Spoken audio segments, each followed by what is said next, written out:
Shane, we get into our state rankings and our NUIC Panel 5, and if you take a look across the state, we had some big games last week. Obviously, we had Aurora Christian losing to Bishop Mac in a game that, if you go back and watch the film, I mean, Aurora Christian lost 38-13, but it was a pretty good game. Granted, one of those touchdowns was a pick six that they returned for a touchdown. The only reason why I know is because I was watching some Aurora Christian footage this week, so I could get caught up on knows everything about every team. Just dated back a couple weeks ago about a Canada team not getting down to play Madison. I try to get as much information as I can on any team possible. You are correct there. Why? Because I want to give you guys the best information available. Anyway, you'll take a look at another big game, Athens and Maroa Forsyth. That was a very big game. Granted, we still have Athens in our 1A power or our 1A state rankings, but right now rightfully so. But the projections are definitely showing Athens going to 2A, so that matchup with Maroa could be another matchup. We might move over next week. Right. We'll definitely have to see where the playoff picture goes. We did move one team from 1A to 2A this week, which was GCMS, and the reason why is because the 1A cutoff is definitely not getting to the 312 level this year. So GCMS is going to go 2A. And I think there's going to be some disappointed 2A people. Yeah. That North, and well, now that we're talking about some of these teams, Orion really suffered that Lee injury. I mean, that's huge. Yeah. But the 2A North is just going to be a load. Yeah, I mean, Logan Lee going down for Orion is definitely critical for Orion. However, you take a look at what their offensive weapons are. Granted, he was a big benefit at tight end as far as their blocking schemes go. Huge loss defensively, as he could shut down the entire side of the defense or of the offensive line. However, Orion's still going to be a team to watch, definitely. Absolutely. And you still got Newman. Obviously, you got Hope trucking along. Yeah. EPC, we don't know what they can be yet, but they're still in there, right? And given the right draw, they can definitely be a quarterfinal team if they can show up to play in the playoffs and not take their games that they played in the regular season as their Super Bowl. Not to discredit them or anything, but I remember saying the same thing in 2014, because it wasn't as good as their 2013 team. That's no secret. And they're going to run into this team. They're going to run into that team, and they kept winning the games that nobody picked them to do. Well, that's why you play the game and you don't listen to us. Right. Well, I mean, they had to run the track gauntlet in 2014. The track gauntlet, except they missed the They missed Newman. They missed Newman that year. They missed Newman that year. But here we are. Another big game that really stood out to me was Warrensburg-Latham, as they lost to Tuscola 35-21. Another big game, I mean, with the Lewis twins graduating from Warrensburg-Latham, the quarterback and the halfback duo, Warrensburg-Latham has really put together a very solid team this year, despite losing their studs that carried them last year. And that proved the fact right there, going toe-to-toe with Tuscola. Right. I mean, as a team we watched in the South, we'll definitely watch them again this year. Especially with, if all things looking like Athens might get there. Up to 2A, one of these teams around here goes to 5-4 and gets in. You're talking Tuscola up to 2A. You're starting to look at the 1A South, and to me, I don't know how you feel about this, but the 1A South, if you lose Athens and Tuscola, it is crap as far as like a true standout. Well, if you lose Tuscola or Athens, it's wide open. Which I'm already stating you're losing Athens. If you lose Tuscola, the 1A South to get states wide open.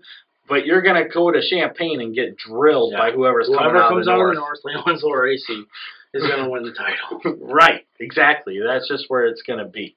Because let me back up a little bit. There's one other team that we have not made mention much of, and they're coming out of the 1A South. And that's Argento Oriana. They had a big win over Arcola. My top 10 for all year. Yeah.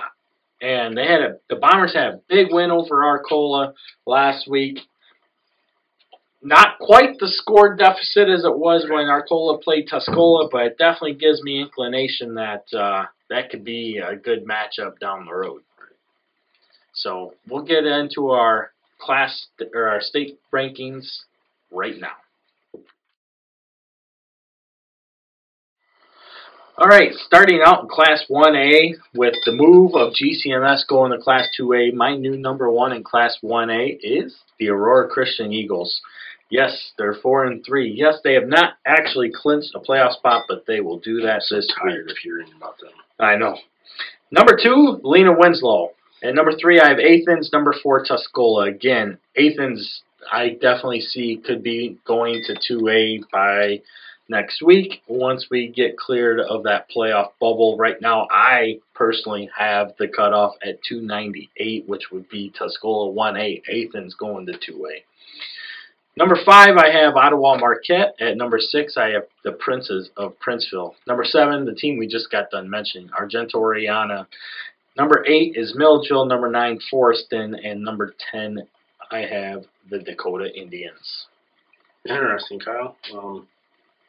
I'm pretty sure that just happened that our picks are exactly the same this week. You're kidding. 1A. No, I'm not. You're kidding. I'll run them down one more time. You can double check. Aurora Christian, Lena Winslow, Athens at 3, Tuscola at 4, Ottawa Marquette at 5, followed by Princeville at 6, Argenta at 7, Milledgeville, Forest, and Dakota rounding out the top. Oh my 10. gosh. And we didn't even notice that. No, did not. So, obviously, that makes for an easy panel vote.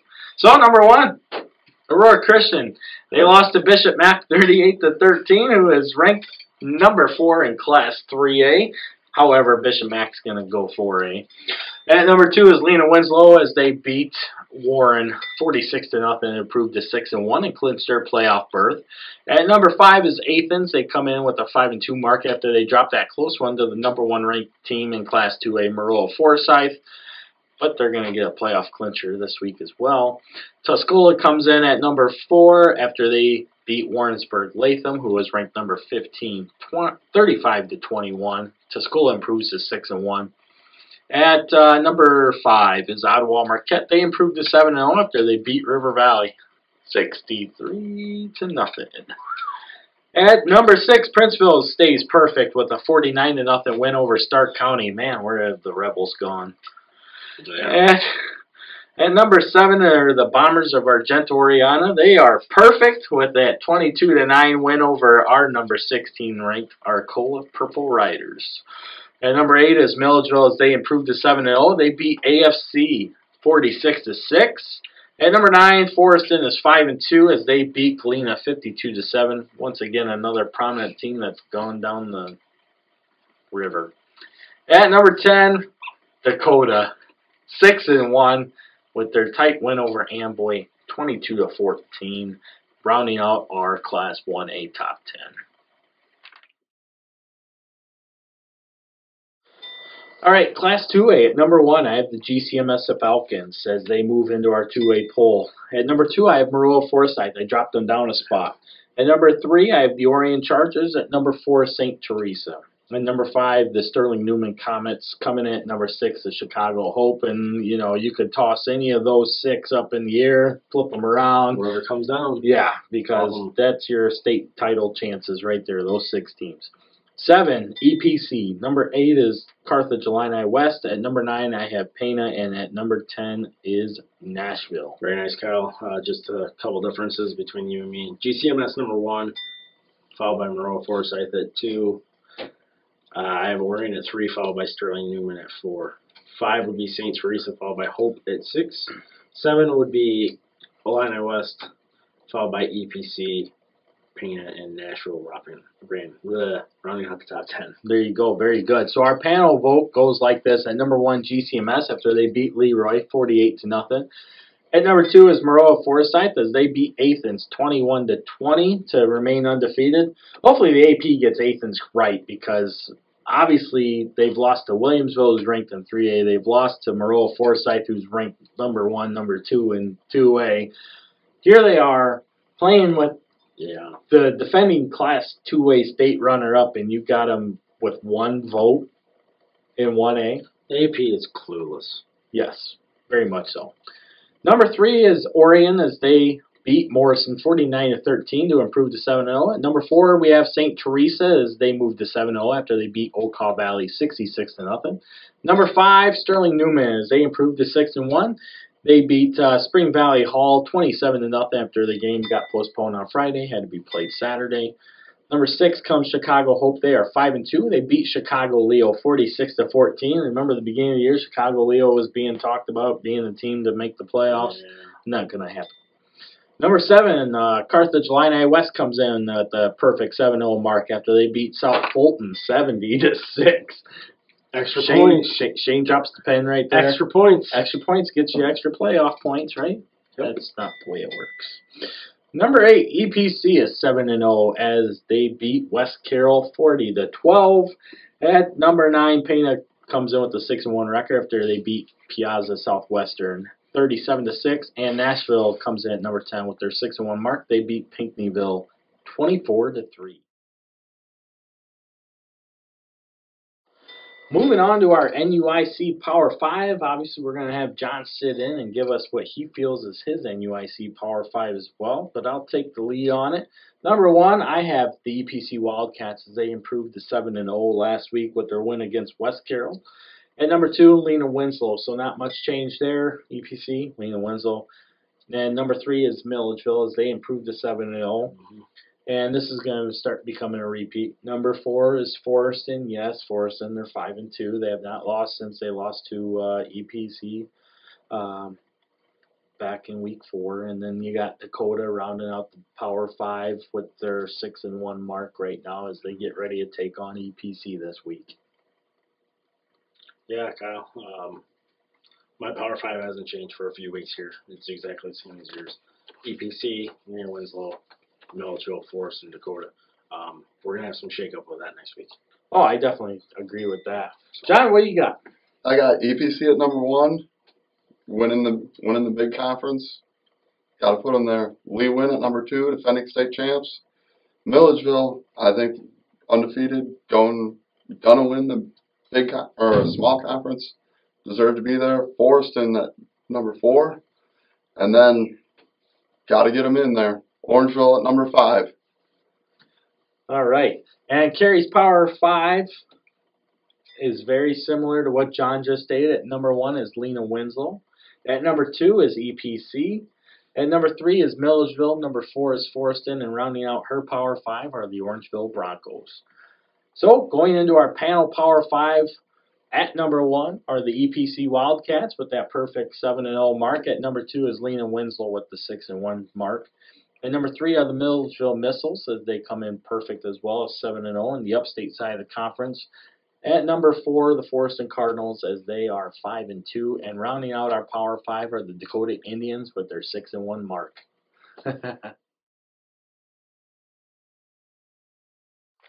All right, that gives you an idea of where we see our state rankings and our NUIC Power 5. Shane, once again, big games across the state, big games inside the conference. Yeah, that Akron-Stockton game has a lot riding on it.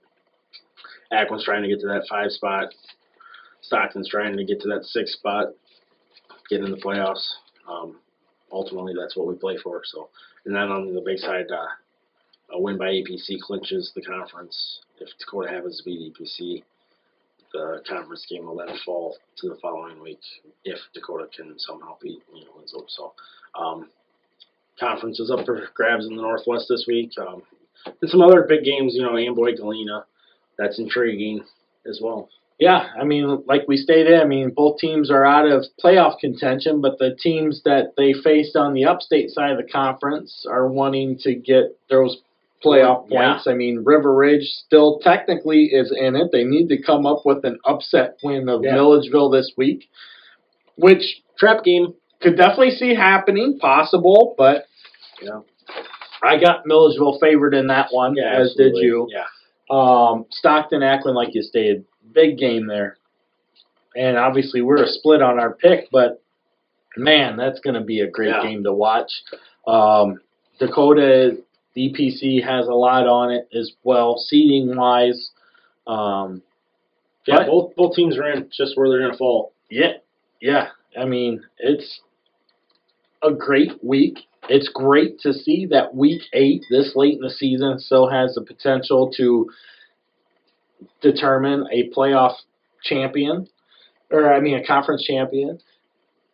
If River Ridge can pull the upset of Milledgeville, that opens up that conference race, because if you really look at it, Stockton still only has one conference loss. Yeah. So, the seeding is one thing. We've given the dynamics of, the top team being in 1A at this point, as far as enrollment goes, is Tuscola for what we see. And, we see, a couple teams right here, 3 of them, that can ultimately change all of that. right. So, I would not be surprised in the least to see that happen. No.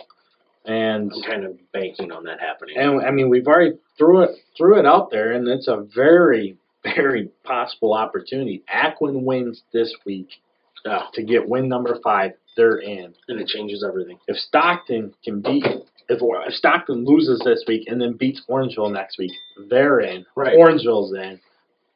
That's going to propel things in a different manner, for sure. Because none of the projections that we've seen have Aquin in. So, no. Aquin gets to that 5, and suddenly everything's changed. Right, exactly. That's great this time of year. I mean, the projections are awesome, especially next week's projections after the games are in, and you see all these different projections, and usually ours is right on. That's how that goes. Well, I mean, I had somebody tell me that, you're usually 95% accurate. The 5% is just whether Team A is going south or Team A is going north. Usually.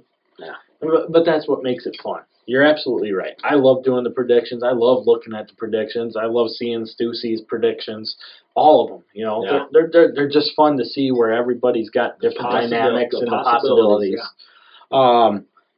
I do try to be as accurate as possible, and I know others try to be as well. So, well, and early when the projections first start coming out in week 6, I think it is. I mean, a lot of that is you're still picking 3 to 4 games by what you think. I mean, those projections aren't going to be right. They're not probably going to be close. I mean, they'll be close, but not anywhere near close. Right. As you start playing the games and the records start becoming more solidified, and what you think is going to play out is when they really start coming handy. And, coaches love seeing you send this one to this coach, and yeah, that one looks good, or that one's terrible, don't do that, or the all-time favorite of 1 through 32. Right. Sign me up. I know. You know what I like, though? I like when coaches start asking, what teams do you possibly see us playing?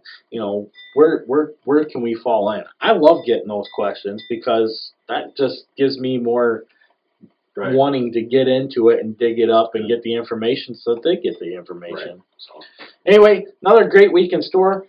John, thanks for being a part of the show. And congratulations. I'm going to close it out with the team to watch the last 2 weeks is the Stockton Blackhawks at 5 wins. 5-4 probably does not get them in.